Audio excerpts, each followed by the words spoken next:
आपको बताऊं, देखो तकवे की बरकत से अच्छा रिश्ता कैसे है।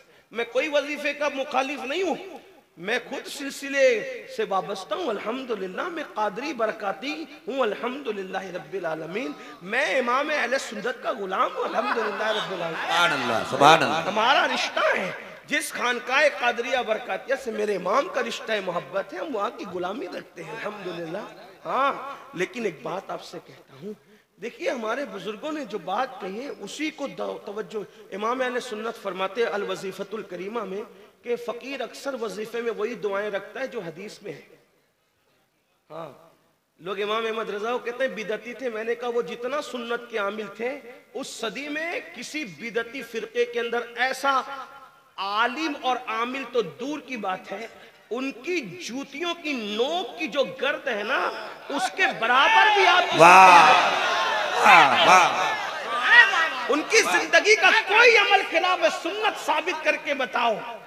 ये और बात है कि हमने इमाम अहमद रजा के मुतालिक ये बातें तो लोगों को बताई कि वो दोनों हाथ से लिखते थे।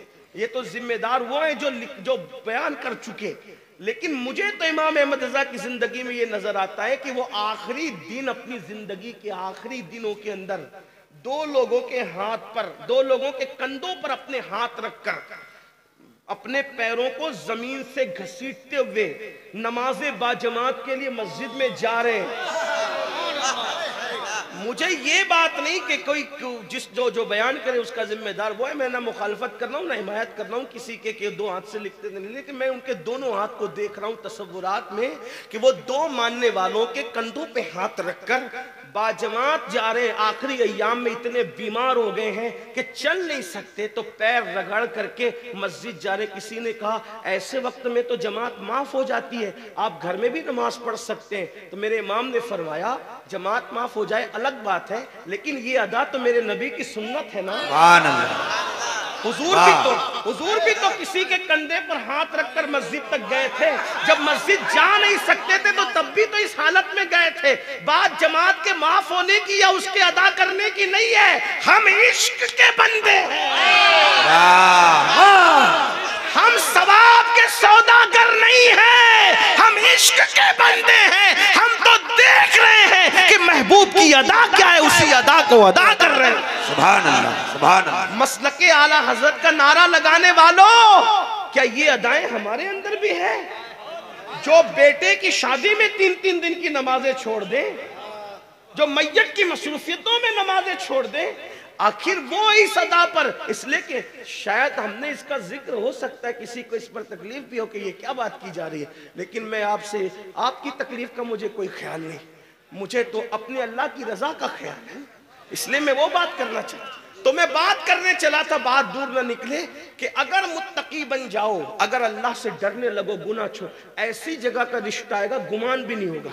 देखो उसको मैं एक दलील की रोशनी, आपने सुना है कोई नई बात नहीं, मैं कोई नई बात क्या कर सकता हूँ। 14 सदियों का जो जखीरा उसी से बात होगी, आप सुन चुके। सुन्नी बहुत जलसा करते, सुनते भी है, कोई नई बात नहीं कर सकता, सिर्फ आपको याद दहानी करा रहा हूँ। फारूक आजम सैयदना उमर इब्न खत्ताब ने ऐलान किया हमारे मजहब में दूध में पानी मिलाकर बेचने की इजाजत नहीं है। आपने फरमाया कोई दूध में पानी मिलाकर नहीं बेचेगा। तवज्जो करना, ये बात आप बार बार सुन चुके हैं, लेकिन उसको मैं किसी और पैराए में आपके सामने रख रहा हूं, मेरी बहनों के सामने, आपके सामने। अच्छे रिश्ते चाहते हो, इससे बड़ा वजीफा कोई नहीं मेरे पास अच्छे रिश्ते का। फारूक आजम फरमाते हैं, मेरे नबी के दूसरे जानशीन है, खलीफा दुआ में, फरमाते हैं कि दूध में पानी मिला करके न बेचना। ठीक, हमारे यहाँ इस्लाम में देखो दूध महंगा बेचो, कितना ही महंगा, सब लोग 50 में बेच रहे हो, आम दिनों में, आम हालात में जब दूध मिल रहा हो हर जगह, आप 100 में बेचिए ना। आपका किसने कॉलर पकड़ा है कि आप ना बेचे? फतहुल कदीर का ये जो जुजिया है उसी पर तो नोट की इस्तेमाल की इजाजत इमाम ने लिखी है ना, कि अपनी 1 पैसे की चीज आप 1000 में बेचते। आम हालात में अगर खाने पीने की चीजों की किल्लत ना हो, हालात आम हो, मार्केट ओपन हो, तो आप कितने में भी बेच सकते हैं। जिसको पसंद आएगा लेगा, नहीं पसंद आएगा नहीं लेगा। 50 रुपए लीटर बेचने, आप पीवर बेचिए, 100 में बेचिए जिसको पसंद। और ये एक बात याद रखना, आज भी पीवर के खरीदार लोग हैं, लोकल माल बहुत सब सारे लोग पसंद नहीं करते। और एक बात आपसे कहता हूं, अल्लाह को राजी करने के लिए पीवर माल बेचोगे, कोई खरीदने आए ना आए, अल्लाह फरिश्तों को भी इंसान बना के भेज देगा। वो रज़ाक है। ये बातों को आप किसी मजजूब की बढ़ कह सकते हैं, किसी दीवाने की आवाज कह सकते हैं, लेकिन अमल करके देखना सच्ची बात है। तो अर्ज क्या कर रहा था, फारूक आजम ने फरमाया पानी मिला के न बेचना। अब तो दूध में पानी मिला के नहीं बेचा जाता, अब तो पानी में दूध मिला के बेचा जाता है ना। हाँ, चेक करें, बल्कि अब तो दूध भी नहीं है, लोग पता नहीं कैसे कैसे केमिकल के अंदर जो वो पानी मिला करके उसको चाय बना करके बेचते हैं। अब तो रेलवे स्टेशन की चाय पीने की हिम्मत भी नहीं होती, पता नहीं दूध मिला होगा कि क्या मिला होगा, खुदा जाने क्या मिला होगा। ये हालात है।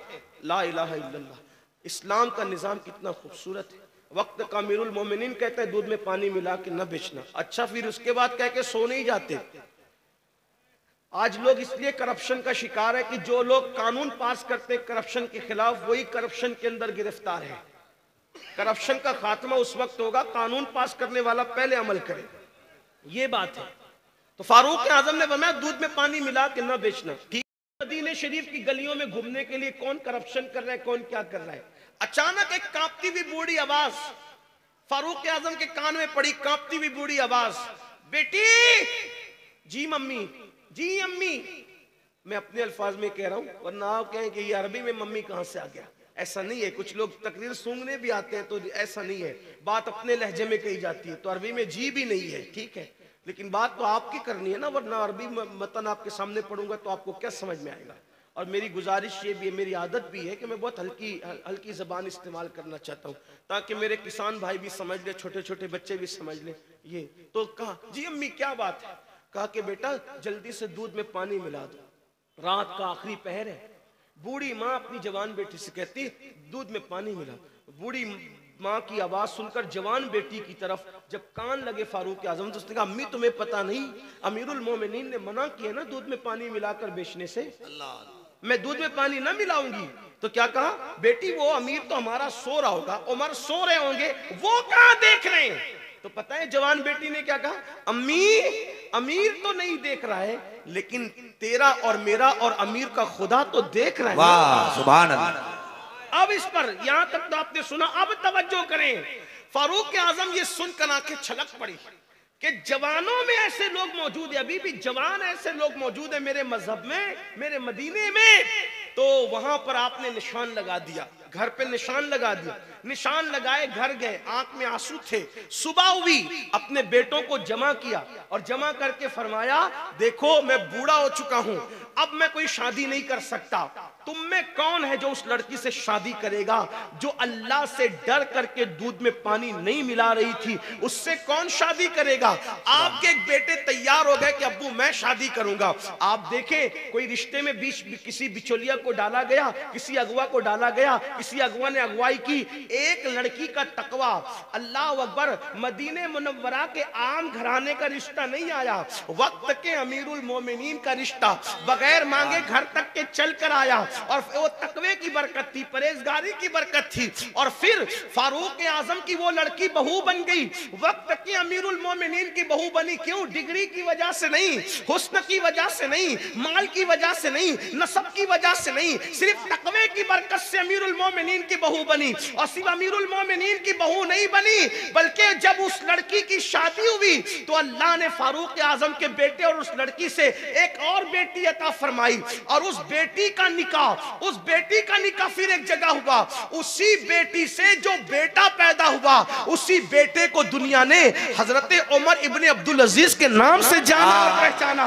यानी वो सिर्फ उमर की बहू ना बनी, बल्कि 14वीं पहली सदी का मुजद्दिद और दूसरे अमीरुल मोमिनीन, अजीम अमीरुल मोमिनीन जो है उनकी नानी भी बन रही है ना, वो उमर इब्ने अब्दुल अजीज की नानी भी बन रही है, एक और अमीरुल मोमिनीन की, यानी उमर इब्ने अब्दुल अजीज की नानी बनी वो। पता चला तकवे की बरकतें ये हैं। तो मेरे आका अलैहिस्सलाम के प्यारे दीवानों, बात दूर निकली। अर्ज क्या कर रहा था कि हराम न कमाओ। और एक और जुमला देखिए, आप अगर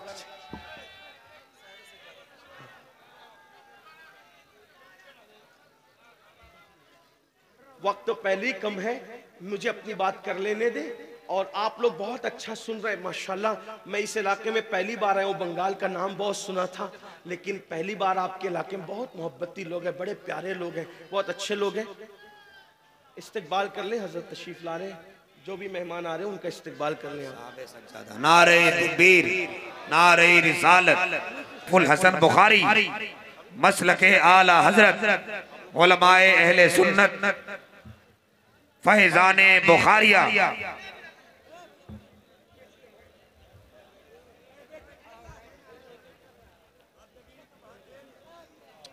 अच्छा, अगर आप इस्तिक़बाल, नारे तकबीर, नारे रिसालत, मसलके आला हजरत, फैजाने आला हजरत, फैजाने बुखारी, फैजाने बुखारी, खान का है बुखारिया, खान का है बुखारिया, पीरे तरीक़त हुजूर सैयद शाह नूरुल हुसैन बुखारी, हुजूर सैयद मोहम्मद सैफुल हुसैन बुखारी, हुजूर सैयद साद बाबा बुखारी।